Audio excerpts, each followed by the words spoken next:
Assalamualaikum warahmatullahi wabarakatuh. Perkenalkan, nama saya Prasetya Nintias Apsari Kurniasi. Saya studi di Institut Ilmu Kesehatan Baktiwiyata Kediri, jurusan Profesi Kedokteran Gigi. Di sini saya melakukan praktek kerja lapangan di Puskesmas Ardi Mulyo. Di sini saya melakukan penyuluhan tentang pencegahan dan penanganan diare pada balita melalui video pembuatan oralit dan pemberian leaflet. Sebelum memulai acara, alangkah baiknya kita memulai dengan bismillah, berdoa menurut keyakinan agama masing-masing, berharap acara pada pagi hari ini berjalan lancar dan tentunya bermanfaat bagi ibu-ibu semua. Amin amin ya robbal alamin. Berdoa dipersilahkan. Sebelum saya memulai, izinkan saya menjelaskan tentang diare. Diare di sini adalah kondisi buang air besar dalam bentuk cair atau lunak lebih dari 3 kali dalam sehari. Normalnya, buang air besar di sini 1-3 kali dalam sehari. Dalam kondisi diare, di sini bisa lebih dari 3 kali dalam sehari. Dan disertai demam dan muntah-muntah. Untuk jenis dari diare, di sini ada diare akut yang berlangsung beberapa jam sampai beberapa hari. Diare kronik yaitu diare yang menetap dan berulang dalam jangka waktu yang lama, biasanya berlangsung dalam 2 minggu atau lebih. Dan ada juga disentri, yaitu diare disertai darah dan lendir. Gejala-gejala dari diare, di sini ada frekuensi buang air besar yang melebihi normal, yaitu lebih dari 3 kali dalam sehari, kotoran encer atau cair, mual, muntah, dan pada gejala anak dapat disertai dengan dehidrasi, di mana dehidrasi sendiri ada 2 macam, yaitu dehidrasi ringan atau sedang dengan gejala gelisah, rewel, kulit kering. Untuk dehidrasi berat dengan gejala lesu, tak sadar, mata cekung, mulut sangat kering, dan malas, kulit sangat kering juga. Seperti itu. Untuk penyebabnya sendiri bisa dikarenakan keracunan makanan atau dikarenakan makanan yang tidak higienis, makanan yang terkontaminasi bakteri atau racun kimiawi. Bisa jadi dikarenakan infeksi virus atau bakteri. Bisa jadi karena alergi terhadap makanan tertentu, tidak tahan susu pada orang-orang yang tidak mempunyai enzim laktase yang berfungsi untuk mencernakan susu. Selanjutnya, penyebab yang lain bisa jadi karena kekurangan gizi, misalnya kelaparan, kekurangan zat putih telur. Hal-hal apa saja sih yang dapat dilakukan untuk pencegahan diare? Di sini ada beberapa pencegahan diare, di mana yang pertama, minum banyak cairan, air, sari buah, hindari alkohol, kopi atau teh. Teruskan pemberian air susu ibu pada bayi, tetapi pada pemberian susu pengganti ASI encerkan sampai 2 kali. Hindari makanan padat atau makanan yang tidak makanan yang tidak berasa selama 1-2 hari.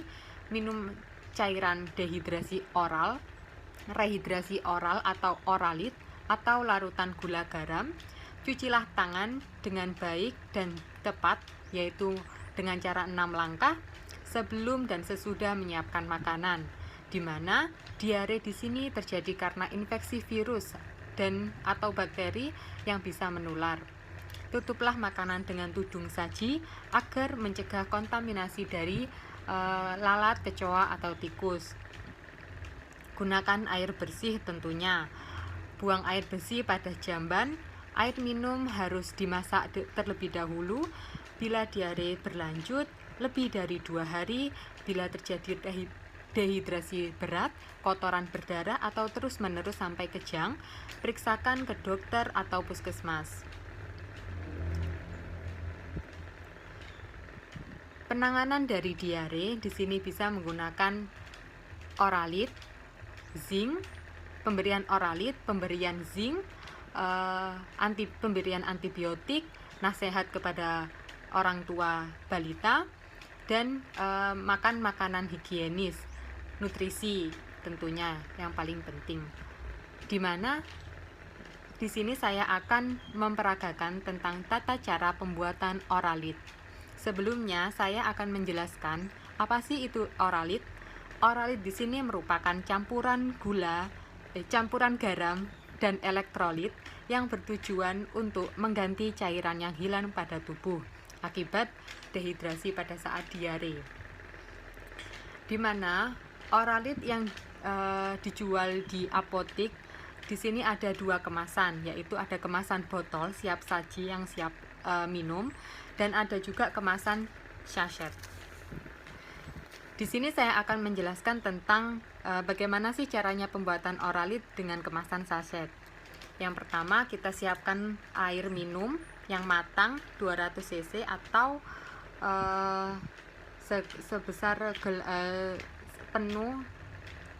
sebesar gelas blimbing, atau bisa dengan menggunakan botol yang terdapat takarannya, di mana air matangnya di sini takarannya 200 ml. Lalu disiapkan juga sachet oralitnya. Kemudian tuangkan oralit sachet, serbuk oralit sachet ke dalam gelas yang berisi air. Lalu aduk sampai rata.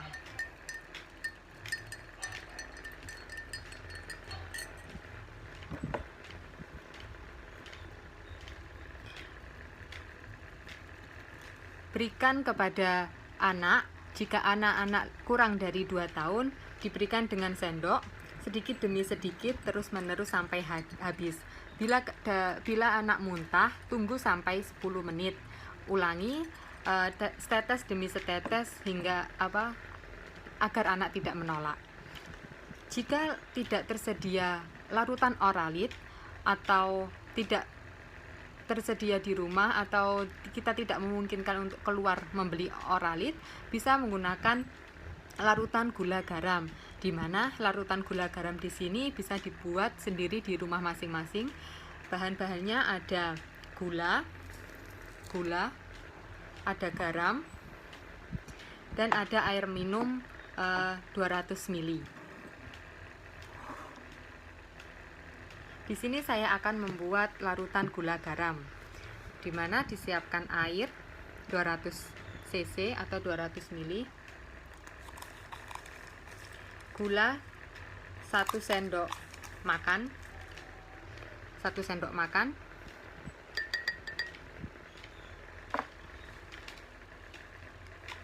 garam 1/4 atau seujung 1 sendok makan.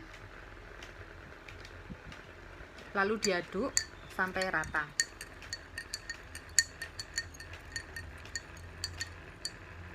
Berikan dengan sendok sedikit demi sedikit agar anak tidak merasa muntah atau mual. Jika anak muntah, tunggu sampai 10 menit, ulangi tetes demi tetes. Selain oralit, di sini ada larutan zinc, di mana pemberian larutan zinc di sini merupakan zat mikro yang penting untuk tumbuh kembang dari anak, di mana pemberian zinc di sini berfungsi untuk memperbaiki epitel yang mengalami kerusakan akibat infeksi dari bakteri dalam usus, di mana pemberian zinc di sini juga berlangsung selama 10 hari. Zinc di sini mempunyai efek jangka panjang, yaitu agar tidak terpapar diare kembali. Seperti itu. Kondisi-kondisi lain yang dapat kita lakukan untuk mencegah terjadinya diare, yaitu dengan memasak air yang matang, di mana cara memasak air di sini yaitu dengan cara masak sampai mendidih, lalu tunggu 1-10 menit, didiamkan. Kemudian ada juga pencegahan yang sangat dini, yaitu mencuci tangan. mencuci tangan di sini juga sangat dianjurkan, di mana mengingat di negara kita ada terdampak virus corona. Sesuai promkes dari dari kesehatan, di mana kita harus mencuci tangan sebelum dan sesudah melakukan kegiatan, dan memakai masker tentunya. Terus pencegahan yang lain juga bisa dilakukan dengan memberikan nutrisi-nutrisi yang bergizi kepada anak, dan dari orang tua juga harus mengenali kondisi di mana sudah tidak dapat ditangani lagi dengan pribadi, di mana kondisi-kondisi tersebut jika terjadi mata cekung, saat menangis tidak mengeluarkan air mata, buang air kecil menurun, kondisi-kondisi tersebut harus segera dibawa ke rumah sakit atau puskesmas terdekat. Sekian dari penyuluhan saya, semoga bermanfaat kepada ibu-ibu. Semoga ibu-ibu juga semakin rutin memeriksakan bayi balitanya. Dalam masa pandemi ini juga jangan takut ke puskesmas atau Polindes, Posyandu, dikarenakan kita sudah mempunyai peraturan kesehatan, yaitu memakai masker, jaga jarak, dan mencuci tangan. Semoga sehat selalu, dan semoga penyuluhan, pencegahan, dan penanganan diare pada balita di sini saya bermanfaat, dan tentunya bisa diamalkan oleh ibu-ibu. Amin amin ya robbal alamin. Sebelum saya menutup penyuluhan ini, alangkah baiknya kita juga menutup dengan doa. Semoga bermanfaat bagi ibu-ibu dan diamalkan oleh ibu-ibu. Amin amin ya robbal alamin. Berdoa dipersilahkan. Amin ya robbal alamin. Sekian presentasi dari saya.